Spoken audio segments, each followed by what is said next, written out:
இறைவனின் சாந்தியும் சமாதானம் உண்டாவதாக.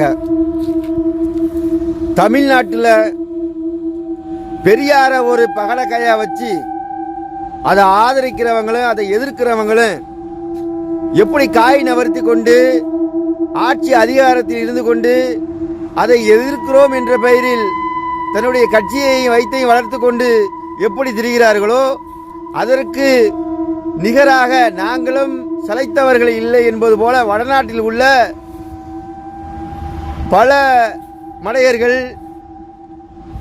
ஊசி பாசிமணி வித்துக்கொண்டு வியாபாரம் செய்து கொண்ட ஒரு பெண்மணியை போட்டோ எடுத்து மேக்கப் போட்டு அதை வைரலாக இந்த சில ஊடகங்கள் காட்டிக்கொண்டு இந்தியாவில் இருக்கும் அனைத்து பிரச்சனையை மறைப்பதற்கு இந்த வழிகளை எடுத்துக்கொண்டிருக்கிறார்கள்.